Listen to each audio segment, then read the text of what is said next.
Hi, everybody, and welcome to our weekly Wednesday live coaching session. And we're joined today with our wonderful global ambassadors who are just all in, which I love. So thank you so much for being here with us. And we're all here to have this conversation to encourage other people to have uncomfortable conversations and explore into how we're showing up, explore into the pieces of ourselves that we're trying not to look at, because it's really important for the Backyard Peace Project, to build world peace, is to build peace within ourselves first. And that means looking at all aspects of ourselves. It means having the courage to lean in to things that are uncomfortable. So that is the purpose of having these conversations every week. And every week I never tell my brilliant team what we're talking about, because I want the answers to be really authentic. I want the responses to be raw and honest, and so they don't have any prep time. So it's my little guilty pleasure. So thanks everybody for being here, and I'm just going to launch straight in as always, and I'm going to tell you that the last couple of weeks my heart's been quite heavy. So I've been watching what's going on in the world. I've been observing, and not just what's been happening in the world, but observing people's responses to what's been happening in the world. And that has sometimes caught me a little bit off guard, because it's revealed things about people that I hadn't been aware of, that possibly they hadn't shown me previously, because they hadn't had the opportunity to show that side of them. And I had to sit with that for quite a long time. And I was thinking last night about this call and thinking, how am I going to approach this? And what is it? What is the process that I've been through here? Why have I found this so complex and challenging? That's been my main theme over the last couple of weeks. Why am I finding this so complex and challenging? And I came to the conclusion yesterday that I internally, with my thoughts and my feelings, didn't respond to these situations like I thought I would. And that really made me question myself and question, where is this coming from? Is this valid? Is this unreasonable or reasonable? And sort of having that long pause to sort of feel into, where am I right now? And why do I feel like this? And is this response okay? Or is this response need looking at? Do I need to do more work on myself? And the conclusion that I came to, I will tell you at the end. But I really would love to discuss with you first on what you feel, because we've been witnessing big things globally right now. And feeling, I've certainly felt the heaviness of that, being an empath. And I tend not to go down the rabbit hole in that sense, because I need to keep myself fairly high vibe and high beat and upbeat and doing all the projects that I'm doing. But I felt like this needed my attention and I didn't want to look away. And so my question to you guys is, how have you been going the last couple of weeks?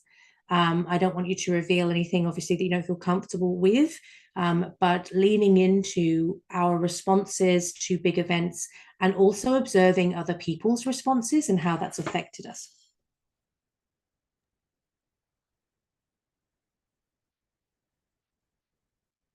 Jennifer? Yeah, everyone's gone quiet. Um, it's very complex, and I think I say that all the time. But this is, and the world is a really heavy place right now. I've actually been off socials and not listened to, haven't had the television on, haven't listened to the news purposely because it is such a heavy place. And the conversations I've had with people over the last couple of weeks, there's a lot of anger, there's a lot of questioning, just why is this happening? And people grasping for answers but not getting any, and that's frustrating them more. And so I have backed right away from socials because I personally can't deal with it because it brings me down. And I've had a lot going on in my personal life that, like, no, I don't need this outside stuff because I'm struggling with my own stuff at the moment. So it's all been this heaviness and this just more questions than answers is what I'm getting from people. Mm. And the same with me, like, with stuff they've been telling me and what I've been hearing. It's just constant why.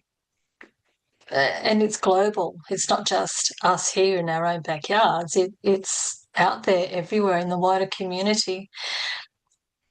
So I don't know how to deal with it. It's like, and I've been talking to people as young as 16 through to people my own age, and it's across the board. So I really don't have an answer for you. This is just what's going on with me and my life, and I don't know what the answer is. I just find I've had to withdraw and just no socials, no television, no listening to any of it, and just focus on me and my corner of the world. And hopefully conversations will get better and will lift and lighten in weeks to come. So, yeah, that's just where I'm at.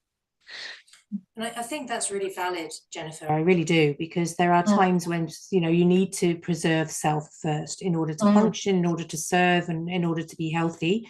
And mm. I haven't watched the news for 15 years. So Yeah. I am one of those people that I'm very protective of my energy. So I think the point that you raise is Mm, very valid. And I think people yeah. should really listen to that and detox as much as they can. And it's interesting because yesterday I was at my local butcher's. He's a lovely guy. He's Canadian, and it was so interesting because we chat every time I go in there. It's a family-owned business, and we were teetering on the edge of some of the current issues, and it was so interesting because we were both really careful about how we were approaching the conversation. I could see he was being very thoughtful in the words he was choosing. I was being very thoughtful in the words I was choosing. And we had a pretty deep Everyone's handling walking on before. eggshells. Well, but I Mm, feel like it wasn't eggshells as such as we were just like testing the temperature out with each other. We were trying to have this difficult conversation respectfully. He made a few points, I made a few points, but I came mm, away feeling hopeful that we could have, considering we're not besties, we're not, he's my butcher, he's a lovely guy, but we're not friends. But for us to be able to have that level of conversation and part positively and both mm. have respect for testing out how each other were responding. So that made me feel lighter. Yeah, yeah, absolutely. And it does. Um, and I guess like when I have conversations with you and like-minded people, the conversations are lighter. But when I have conversations with others, it's heavier. So yeah, I probably didn't say that right, but yeah, I understand what you're saying with that. Yeah. Mm. And there is hope. There is hope out there. There's just layers above it and layers below it. And it's sifting your way, making your way through all those layers. That's the hard part. Mm. And keeping the hope there. Yeah. And I think that's the challenge, right? It's Mm. especially when you're doing the work you're doing. The hope is you don't see the finish line pretty much any time. You see it every now and then, but then your hope is that you can keep working because you believe in it so much. And I think that's probably the big thing. And in what you're saying there, Jen, is it's about people are asking why, and I sort of see that in a bigger picture and go, that's great, because otherwise, what have we been doing for the last 100 odd years? We've buried our heads with all this stuff. And the why gets the answers out. And the more people that ask why, the more this stuff's going to come out, which is what I see of this. And I don't watch the news or any of that. And I see some stuff on socials only because it gets thrown at you, but I flick straight through, go on to some other funny thing that's cats farting or something. I don't know. But it's the importance behind it if we look at a global perspective, like with any major shakeup, it creates an opportunity for growth. Like, as we all know, everything we talk about is a catalyst for growth, and all the challenges and traumas and things we've ever been through. Yet it's not in our own backyard anymore. It's the world is our backyard, and we see it everywhere, and everybody's affected. Like you, Cass, I feel everything. And some days it's too much. I remember as a kid that I used to feel the pain of the world, and it was way too much to even understand. And I don't think I ever will. And I think it's the challenge of trying to make perspective or make sense of anything that doesn't make sense. And so how I sort of try to navigate that is to try and keep in my lane as much as I can. Like, there's things that you see out there that if you are driven to do that and you have the skills to do that, then you do something about it. If your skill set and your ideas in your life is in a different trajectory, it's not to be ignorant of it. It's just to be here for what you're here for. If I was here to do something about it and to feel about it or listen to people's conversations around that, then that's what I'm here for. But I find when there's moments of, and this is only through, I guess, years of learning and trialing and messing it up and trying to work it out through my own emotions and life, that when I can bring myself into a neutral space and give myself that understanding that I'm here for something different than to deal with that stuff, then it allows me to step aside and see a bigger picture. It's not that I don't care about the people and everything that's happening to the world and what's happening. And that's quite the opposite. I'm here for all of it. And I feel that to put my energy into that and to get into the emotion of it completely is quite a challenge. Yet I have a lot of things going on that I need to have my energy in. And I need to keep my energy on that as opposed to what happened around the corner, where there's conspiracies and politicals and religions and all of the things that create opportunity for a shake-up. And I see that there's so much getting put out there now because of social media, and there is no filters except for some people get blocked when they actually try to give the truth. Then it's to look at what's being shown and, I guess, get an understanding and a clarity that the opposite is also true in some form. Yet what we're being shown is that's what we've been shown. We don't see all of it. And that's the challenge, because again, like, you're doing your best to be the best human in the world, but there's so much deceit happening in the puppeteering of what's going on in the world. And so how do we navigate that? How do we adjust that? And I think doing what we're doing and doing our best to work with people to help them find their space and their truth. And then the questions will expand on that into a space of understanding that you're not meant to understand it. Otherwise, we would have known it years ago. Yet the whistleblowers will come out and it will be clearer if we just focus on what we're here for and do our best to look after each other. Is my little rant. It's a very gentle rant. Yeah, I feel like as well, what concerns me and what I fully understand simultaneously is the shutting down of conversations.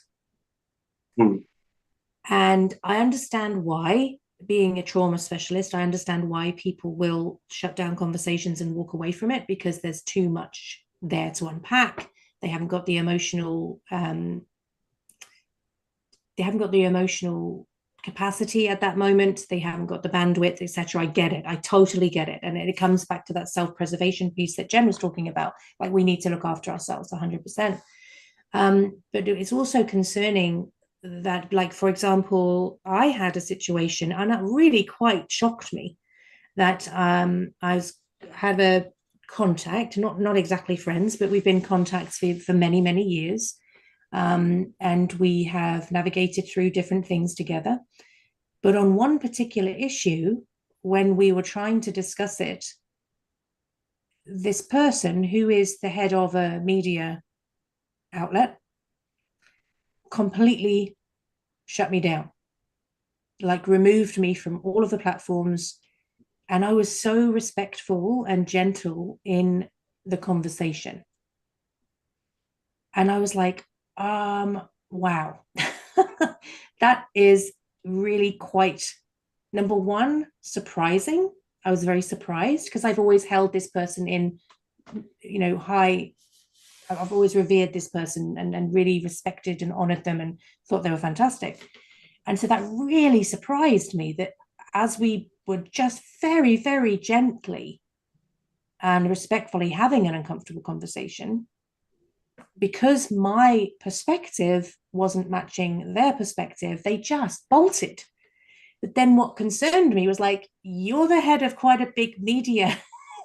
You're not open to having this conversation. That's concerning because you're basically being the algorithm that's only feeding one perspective, on the issue. And that concerns me a little bit because what's my truth isn't anybody else's truth.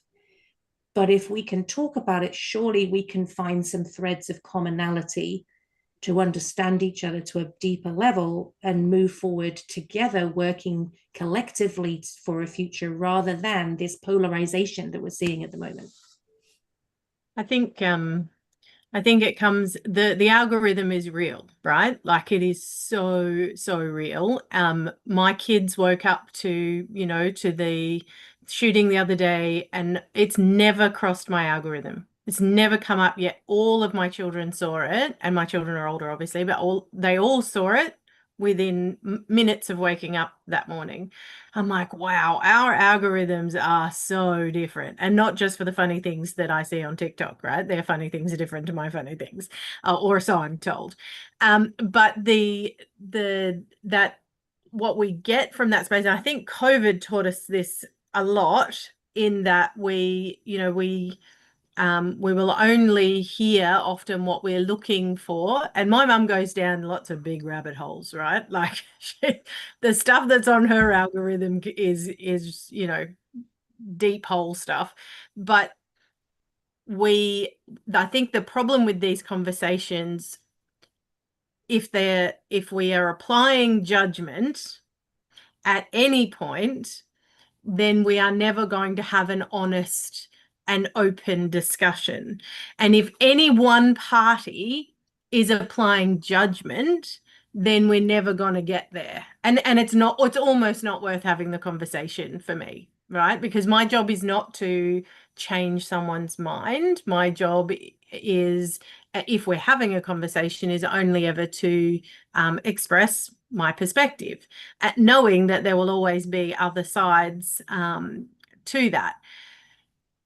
But when somebody comes from judgment, and they come from judgment because they perceive that their opinion or their space in the world is righteous or the right way, and that ultimately, in my opinion, comes from a lack of self-awareness and self-confidence, right? And or trauma that's still sitting in the system that says this is the path, and there can only be one right way.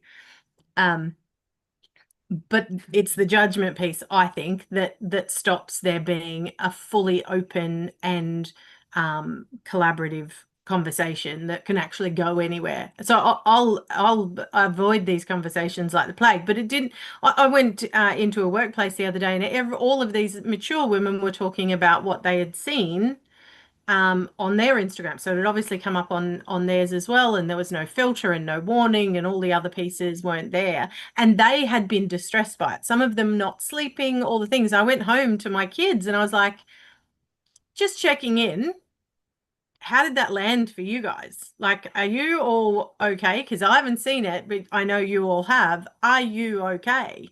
And they were like, yeah, it's fine. It was gruesome to watch and hard to see, but we're okay. I'm like, okay, so there's the difference between, the rest of their world, I guess, and what these women were experiencing, having seen those things. Otherwise, I'm like Jen, and I just it's not on my algorithm. Thankfully, I don't see anything political other than birth stuff. That's the algorithm I've got, right? So I see all the stuff around birth trauma, but I don't see anything else particularly. But I do that to protect myself, and my space and my environment. It's important, right?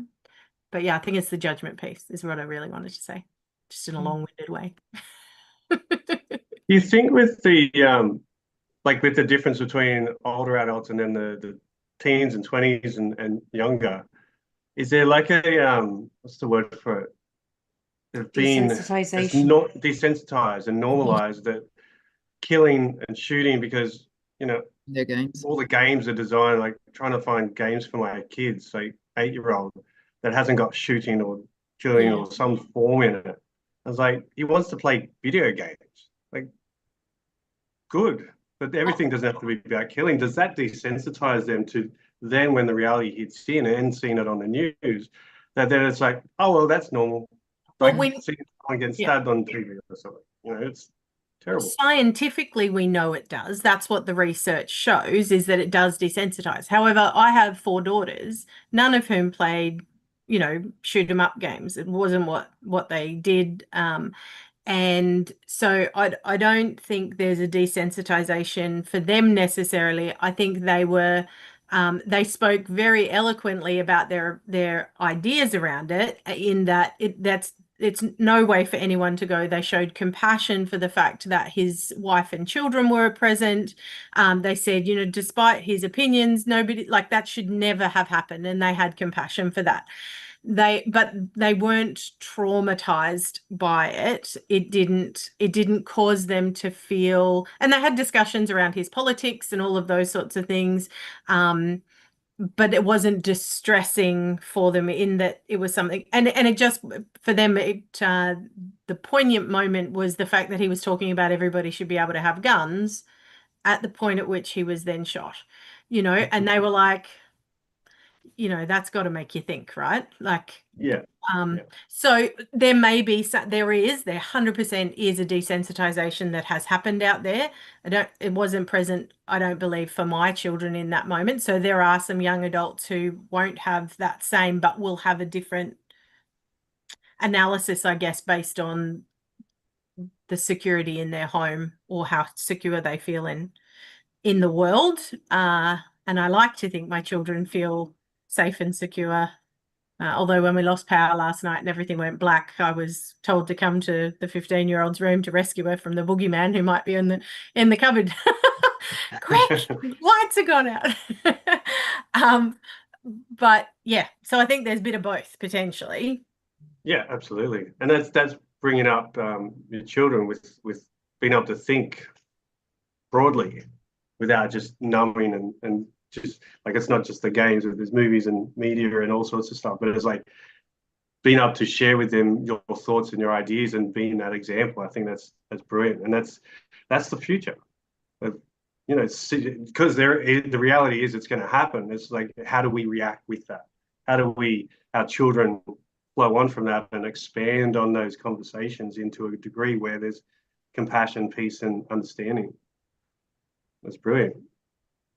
I think there's certainly a level of desensitization happening globally in general, no matter if you play those games or not, because we are so exposed to so many things on so many different channels that we just have to also learn to compartmentalize. Like I thought of that when Philippa, when you said, something like that doesn't even come across my algorithm. And I'm like, why did it show up on my channel? Is it because I deal with death and loss and grief? Maybe that's why, I don't know. But for me, it was the first thing that I saw. And luckily, I don't even know if that's lucky or not, but I was glad that at least in my case, the video was blurred. Then somebody posted in a lot of detail after I said, I'm glad it was blurred. He explained exactly what he saw, and wait, it wasn't blurred. I'm like, I just said, I'm glad I didn't see it. And now you're explaining it to me.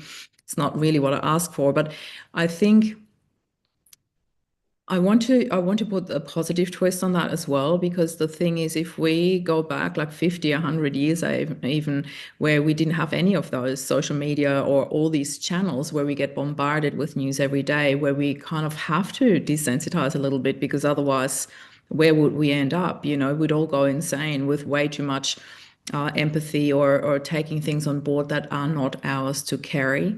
And I think that's where we need to draw the line as well and be very careful, like what part of that is ours to carry? Where does our responsibility lie when we see things like that? And I literally took a stand in my video about that, saying nothing political whatsoever. I did not take a political stand. I did not say pro or con him or what he stood for. It was the fact that his wife and his 3-year-old son and 1-year-old daughter, or the other way around, I think 3-year-old daughter, 1-year-old son, doesn't matter, had to watch it, had to witness it live.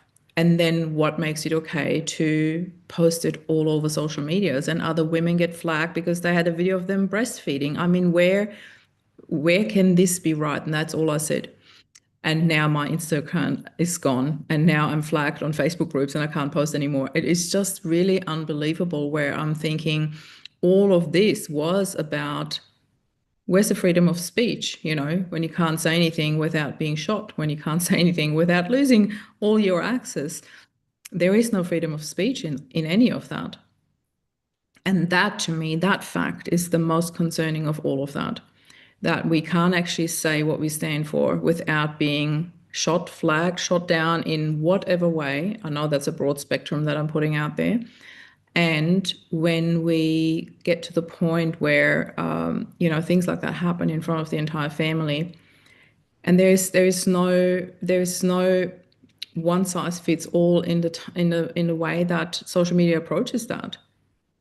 It's such a bizarre thing. You know, we talked about that just before we came live, you know, the community standards. It's so generic. And how can it even still be monitored with the amount of posts of billions of people going out there every single day? That is concerning to me. Am I frozen now? No, you're good. But it's also about, I mean, building on your point, something that I've struggled with as well is, you know, you see some of the, I call them celebrities, I suppose, on the red carpet, wherever they are at whatever event, wearing pretty much nothing. Like, there's been some outfits that have been pretty, like, very minimum, to say the least. Yeah. And that's okay, but breastfeeding mothers isn't okay. Do you know what I mean? And you're like, yeah, but one thing that Paul touched on that I was actually speaking to with my butcher, because we have deep philosophical conversations. And I was saying to him, I think everything's breaking down so we can rebuild together. I said, I feel like this is leading somewhere really positive. And he said, oh, that actually, thank you so much for saying that, because he said, I feel lighter for that. And I said, it has to. I just feel like there's so much being dismantled right now to build a solid foundation for us to come together. Because what I have loved is my feed has been filling up with a lot of people saying we need to unite. We need to find the threads of commonality. We need to connect. We need to connect through love. We need to, you know, all of those things. And that's fantastic, you know, and there are a lot of stories coming out with the powers that be are trying to divide and rule. Yeah. And there's a lot of people waking up and going, no, we're not going to be manipulated like this. We are going to be critical thinkers. We're going to be independent thinkers, and we are going to forge our own path ahead. And I feel like the top end is going to crumble because the bottom end is going to unite and build upwards. Because people are starting to question things, like you were saying, Paul and Jennifer. Why? They're starting to ask questions. They're starting to wake up. They're starting to demand more. They're starting to want more transparency with communication and policy. And they're questioning why not all of the information's been released. Why has it been manipulated in this way? And for decades, those powers have got away with it. And now people are going, no, we don't want this anymore. We deserve more.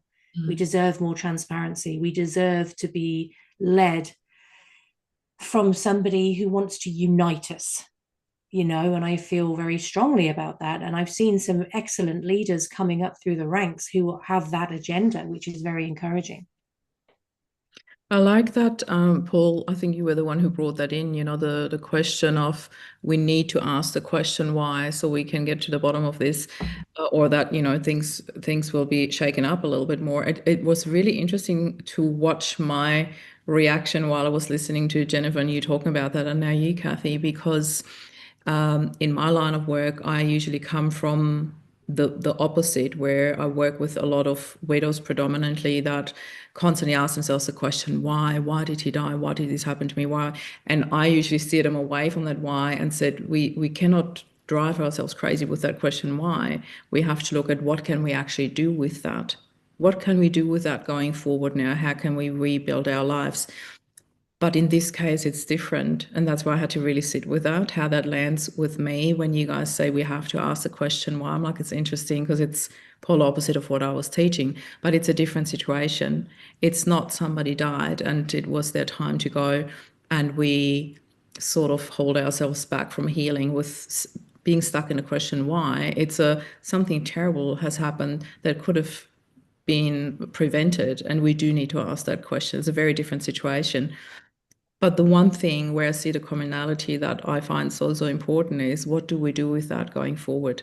That's when you just said, Cathy, about building from the ground up, now that everything's falling apart in that system and it's starting to crumble, and it's been crumbling for a while, but things have been shaken up quite terribly. What do we do with that? What do we do with the broken pieces? How do we rebuild it? And the beautiful kintsugi comes to mind every time I talk about broken pieces. We've got the gold. How are we going to put the pieces back together so we can look at something that is really worth living for and living in? I think it's interesting that I read a book around the differences in generations and how different generations perceive the world and live within it. And it's interesting that Gen Y is literally the generation that asks why. Why do you do it that way?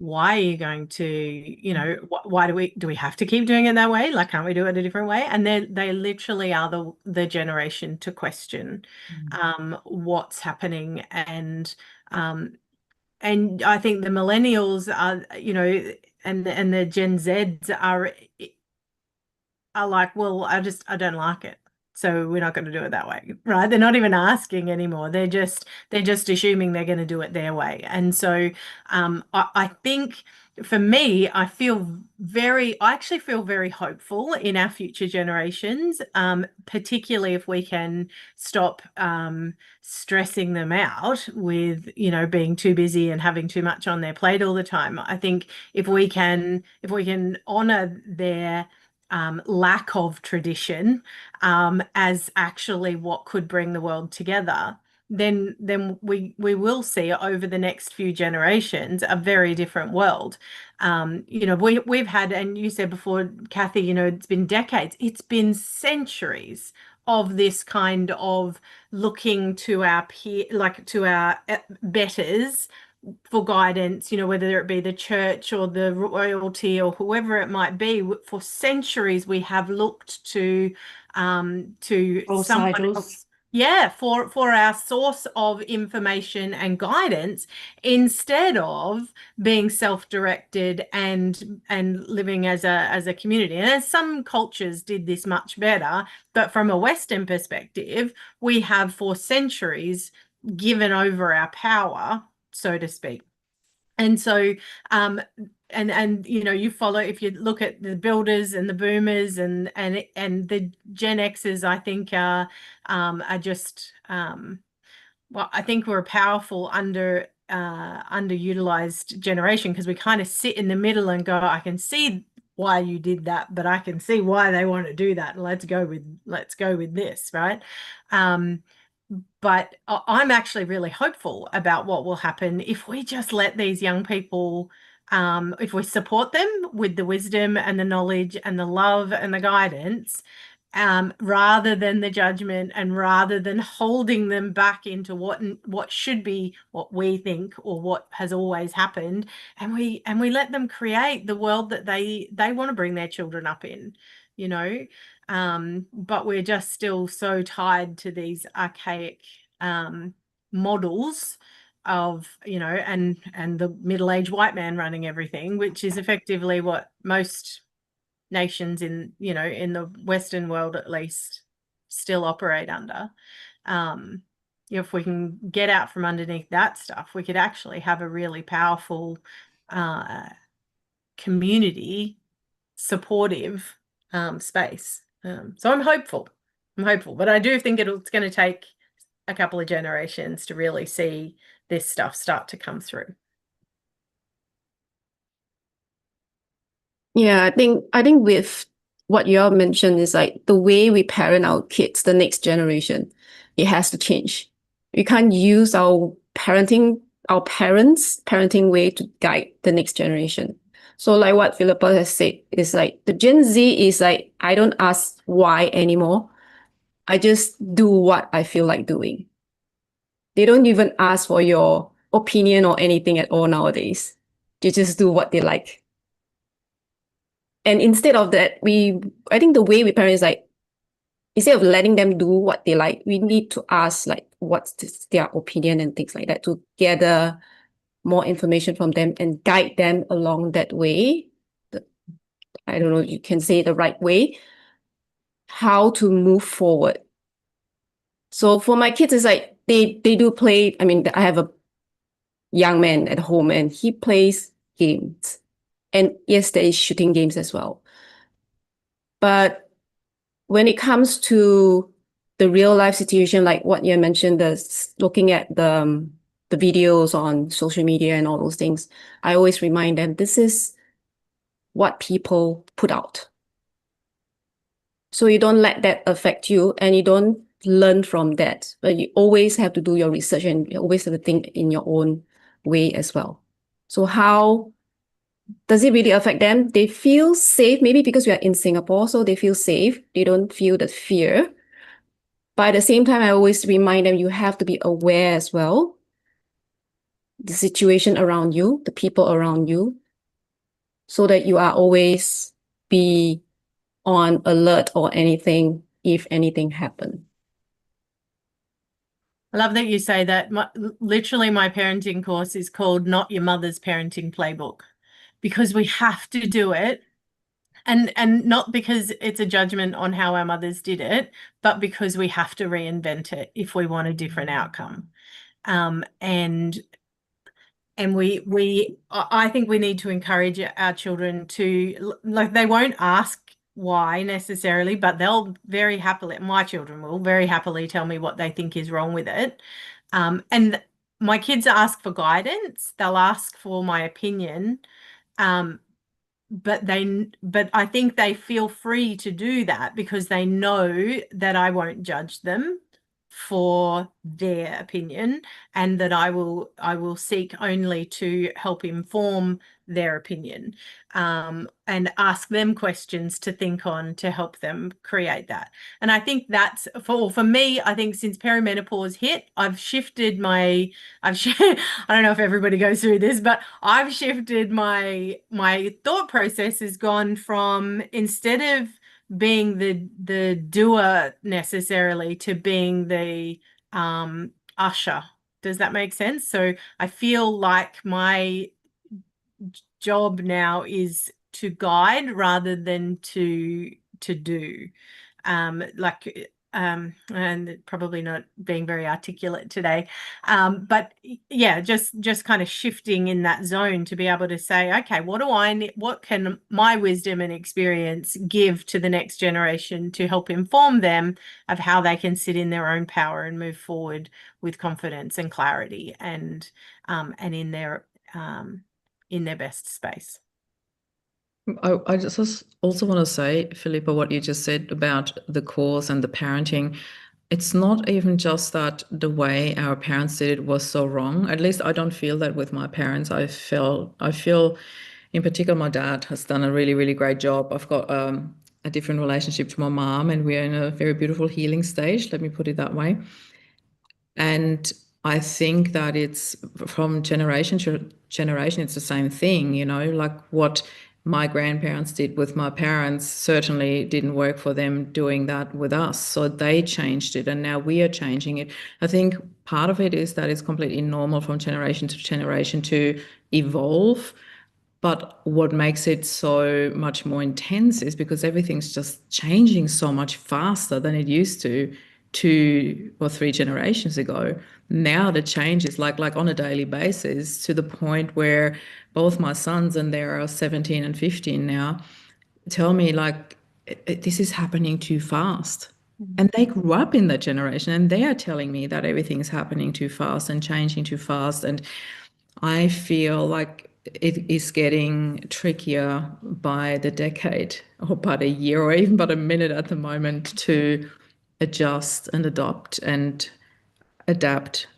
And there's this whole, you know, when you look at the school system, that's like the least evolved of everything. And that's where it should have been the most evolved, to take the lead, because they are teaching our future generations. We are entrusting our children in that. And it's not that we have a big choice other than homeschool. And not everybody has got that, the bandwidth or the capacity or the opportunity to do that. So there's so much going on. Like, I know we started with one topic and now we're going through this whole thing, which I always love when we do that in our conversations. But yeah, it's intense. I think you're right in some aspects, in that it's not about blame. It's not about saying you did it wrong. It's not about, and I know, you know, as a parent, I have messed up so many times, and never from ill intent. Never. I've always intended to do my very best and to love my children to my best capacity. But I have messed up. There's a difference in a generation of parents who are willing to accept that, and a generation of parents who would deny that. And my mother's generation would deny that despite the mistakes that they've made. I lean into that and go, how can I repair?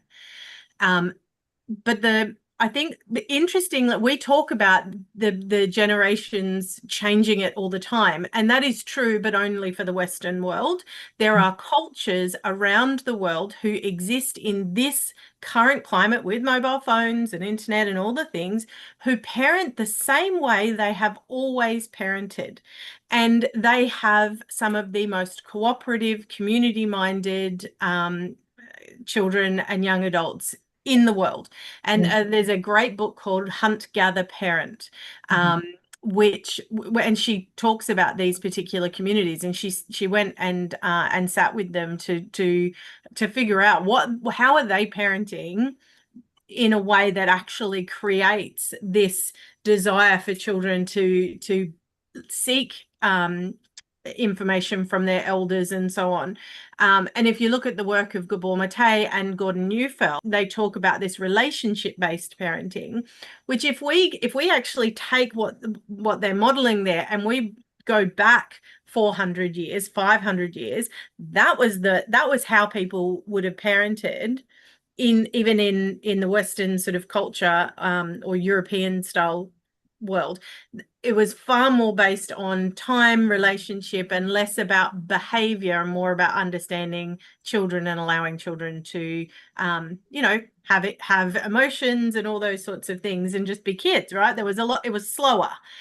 The problem is we are seeking to change things generation after generation in the Western world, because we are so disconnected from ourselves. We don't even know how to connect in with our children. But there are some cultures out there who actually do it really, really beautifully, even in the modern society. We just need to take a leaf from their book, and it all comes back to parenting based on relationship instead of behavior, which is corporal, which is what we learn in school, right? So the school system definitely comes into that. But the school system comes into the fact that we judge everyone and everything, and there's all the comparison and all the perfection and all of that stuff all comes into the school, and what we pick up during our school culture. Yeah, it's really interesting topic though. Yeah. It can go even deeper on that a little bit too, because going back to what you're saying, there's the cultures that are where it's working. if you dive into them a little deeper, have a look at how much connection they have with not only each other, but with nature. As nature, as natural, we are these natural beings that are part of this system. The disconnect just pulls you out of that. You're so confused of what you're actually doing. Like, we're in this huge cycle of shift. We're saying it's what's happening in the media, but it's actually happening planetarily. And we're in between, we go into that astrology side of it. We're in between two eclipses. I was running a class last night, and the lady who I was doing the class with, she's talking about right now, the in between of these two eclipses is the shakeup of everyone's feeling like they're in two different timelines, two different worlds, two different experiences, where some people are seeing all the doom and gloom and some people are seeing the opportunity. But also in between, in your own emotional state, your natural state, your emotions are torn because you're like, oh, which way do I go? What am I doing? Who am I? Where do I fit into any of this? And I guess, as I always say, it's always bringing it back to you. Look at your cycle, because we're in a cycle of energy. We're in a cycle of excitement. We're in a void cycle. We're in the growth, the frustration, the change cycle. So it's all part of life. So that where we're seeing, and what we've started the topic on about the shake-up, we're in this shake-up, which, think of your life, anytime you've had that challenge all the way, there's so much pressure, then oh, everything's cool. I feel great. Oh, I'm inspired. Let's go. And everyone, you start taking this new trajectory. And this is the generations. Each generation has gone through these stages of, oh, my parents did this. I don't want to do that. My parents did this. I don't want to do that. So we're evolving naturally, naturally, through our generations, our genes, which is nature. So in the seasons of humans and humans of life, and life is nature and the planet, we must evolve. There is no other way to do it. And when you drop off a limb off a tree, it grows another one, stronger and better. And so that's where we're at. We're in that place of about to chop off a limb to grow the next level of opportunity. And our children and our children's children from there are that evolution of the seeds that have been planted through our genes. And there we go out into the universe. We can go beyond, but it's if we bring it back to that point of we are baseline natural nature, we get ourselves in tune with that, get our teachings and growth and families and cultures and community within that space, then there is natural flow. There is no need for polarity and restriction and resistance, because you cut the grass, it'll naturally want to grow back up. You don't have to fight for it, it just does it. And so that's where the evolution, building that foundation, Cathy, is like, where do we start with that? I want to hear what decision you came to, Cathy. Oh, well, before I tell you that, it's interesting, Philippa, what you were saying, and Paul, the nature thing is so true. But when I was on a parenting podcast a couple of weeks ago, a friend of mine has a brand in America, and she was interviewing me, and she was talking about all the different parenting styles. And she said, the old way of parenting is, when your parent says, because I said so. And then we were talking about all these things. And I just said, can I just say to the audience, I've 100% said, because I said so. So I said, I've taken all aspects of all different parenting, and it's a big mishmash in my house. I take a little bit from everything to suit the situation, to suit the child, to suit my energy levels. And I said, because I'm raising my children to question everything, it's exhausting because they question everything. And I kind of love it, but I'm kind of like, sometimes like, because I said so. Because I said so like 3 times really nicely. So let's just do it. And so I do feel like we need to give ourselves a break as well of how we're showing up at the best capacity that we can in that moment. But to answer your question, Philippa, and to round this off, the conclusion that I came to. So as I said at the top of the meeting, I've had a very complex couple of weeks because I have been leaning into things that are uncomfortable. I've been looking at people's responses.